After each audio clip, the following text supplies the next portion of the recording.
This third part of the panchtantra begins with a verse. Trust not even a close friend who earlier was your enemy. This is the story of how the crows burnt the home of a trusting pack of owls. Once upon a time, all the crows in a town called Mahilaropia made a huge banyan tree their home. The tree had hundreds of branches. Their king, known as Meghavana, set up strong fortifications to ensure security for his brood. Similarly, the owls of the town made a nearby cave their colony. They also had a king, called Aramardana, who ruled with the help of a strong and cunning army. The owl king kept a close eye on the banyan tree, and on account of previous enmity killed, every night, any crow he sighted outside the tree. Slowly, the owl king managed to kill all crows that could be seen outside the tree. That is why wise men had always said that whoever neglects disease, or the enemy perishes in their hands. Alarmed at the loss of his flock, Meghavana assembled his ministers, and asked them to prepare a plan to fight the owls. He placed before them 6 strategies, and asked them to name the best of the 6. The first minister suggested compromise as a tactic, because one had first to survive to gather strength and later destroy the enemy. The elders have said, "Bend to the enemy when he is strong, attack him when he is vulnerable. Don't wage a war if it doesn't bring power, or wealth or friendship." The second minister ruled out compromise and offered trickery as a formula. He cited the example of how Bhima in the Mahabharata had killed Kichoka in the disguise of a woman. He also quoted elders saying, "Never accept peace with an enemy who is not just for, he will break his word and stab you in the back." The minister referred to the learned as saying that it is easy to defeat an enemy who is a tyrant, a miser, an idler, a liar, a coward and a fool. Words of peace will only inflame an enemy blinded by anger. The third minister said, "O Lord, our enemy is not only strong but also wicked. Neither compromise nor trickery will work with him. Exile is the best way. We shall wait and strike when the enemy becomes weak. Neither peace nor bravado can subdue a strong enemy. Where these two do not work, flight is the best alternative." The fourth minister opposed all these tactics, and suggested the king of crows should stay in his own fort, mobilize support from friends and then attack the enemy. He quoted the learned as saying, "A king who flees is like a cobra without fangs. A crocodile in water can haul an elephant." Therefore, the minister said, "An ally is what wind is to fire. The king must stay where he is and gather allies for support." The fifth minister offered a strategy similar to that of the fourth and said, "Stay in your fort and seek the help of an ally stronger than the enemy. It also pays to form an axis of less strong allies." After listening to all the ministers, Meghavana turned to the wisest and senior-most among his councils, Sthirajivi, and asked him for his advice. The wise man told Meghavana, "O, king of crows, this is the time to use duplicity to finish the enemy. You can thus keep your throne. But learn, sir, we have no idea of where Aramardana lives and of what his failings are. That is not difficult. Send your spies and gather information on the key men advising the king of owls. The next step is to divide them by setting one against the other." "Tell me, why did the crows and owls fall out in the first place?" asked Meghavana. Sthirajivi said, "That is another story. Long, long ago all the birds in the jungle, swans, parrots, cranes, nightingales, owls, peacocks, pigeons, pheasants, sparrows, crows etc., assembled and expressed anguish that their king Garuda had become indifferent to their welfare and failed to save them from poachers. Believing that people without a protector were like passengers in a ship without a captain, they decided to elect a new king. They chose an owl as their king. As the owl was being crowned, a crow flew into the assembly and asked them why and what they were celebrating. When the birds told him the details, the crow told them, "The owl is a wicked and ugly bird and it is unwise to choose another leader when Garuda is still alive. To crush enemies it is enough if you mentioned Garuda's name or for that matter the name of anyone who is great." That was how the hares managed to live happily, by taking the name of the moon. The birds asked the visiting crow, "Tell us how this has happened."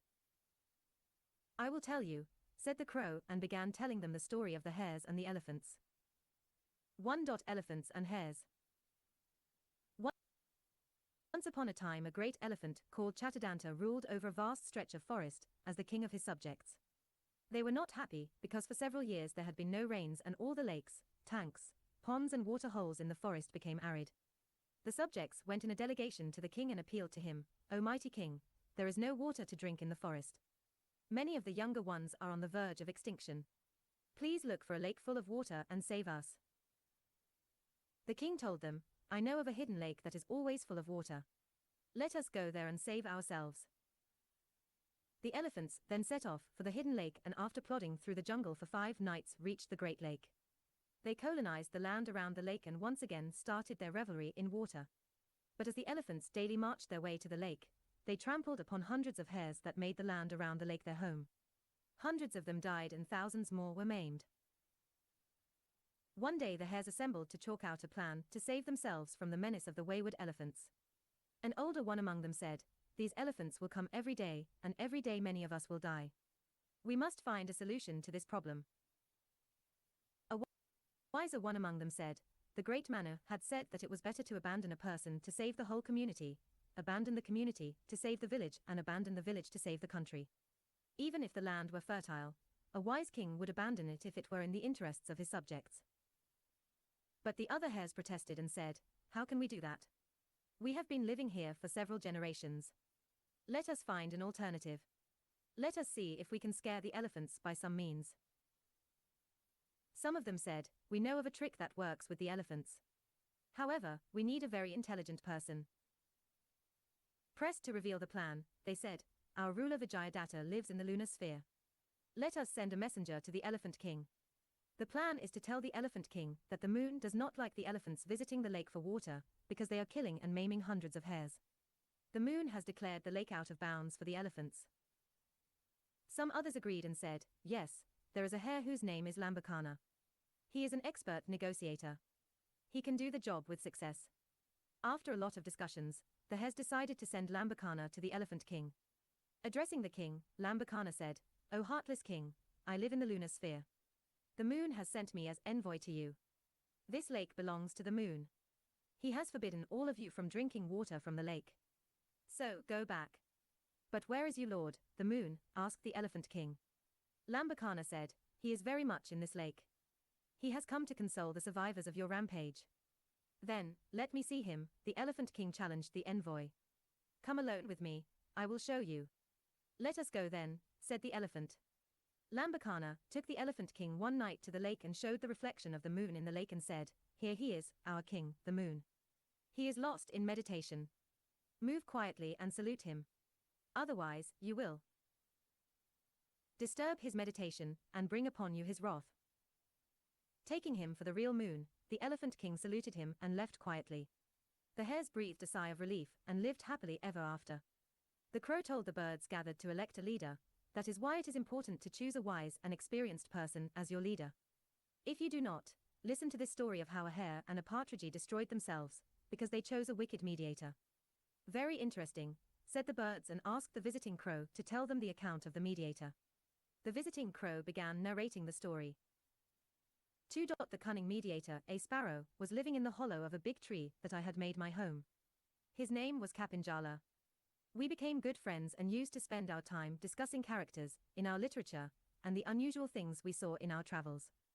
One day, my friend left the tree with other sparrows in search of food and did not return even after nightfall. I began to worry. What happened to him? Did any hunter take him away? He never leaves my company even for a while. Days passed without any trace of my friend Kapinjala.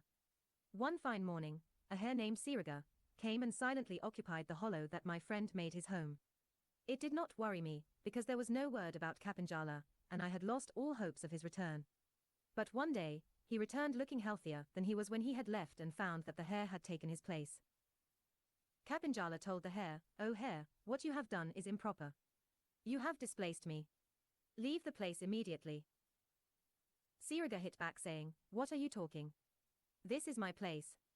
Haven't you heard the elders saying that nobody has rights over a public well, a temple, a pond and a tree? Whoever enjoys land for more than 10 years also becomes its owner. That needs no evidence or documents of proof. This place is not yours anymore." The sparrow told him, "Oh, you are quoting legal scriptures. Let us go to an expert in law and ethics. We will abide by his ruling." The hare agreed to this proposal and both of them went in search of an expert.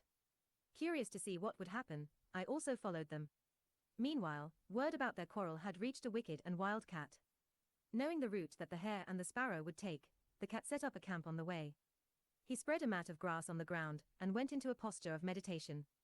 Facing the sun and raising his hands in worship, the cat began reciting scriptures.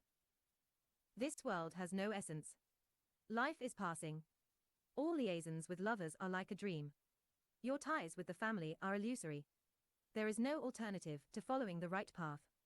The learned have said, this wretched body will soon perish. Material wealth is not permanent. Death is knocking at your door. Free thyself from earthly chains. He who abandons the right path is the same as the living dead. I will end this long discourse and tell you in a nutshell what the right path is. Doing good to others is virtue. Tormenting others is vice. This is the essence of our philosophy. I am in the service of God and have given up all desires. I will not do you any harm.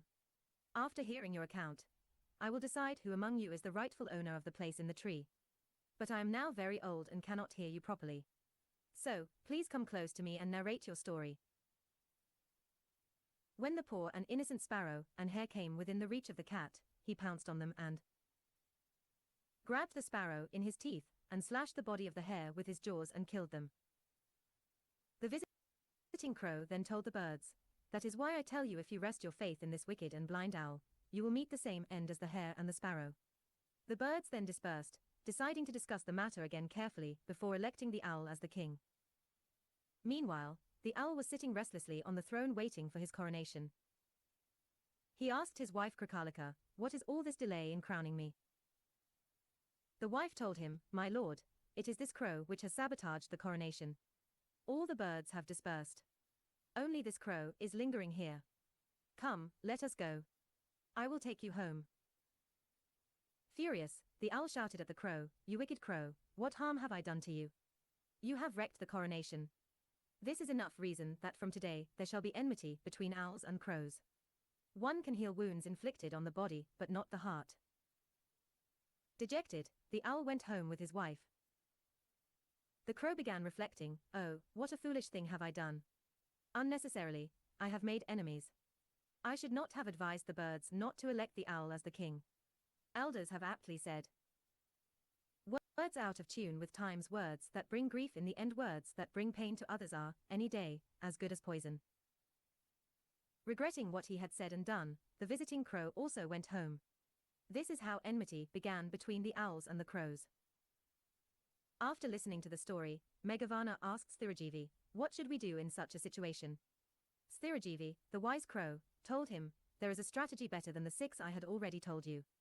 With its help, I will myself go and conquer the owl king.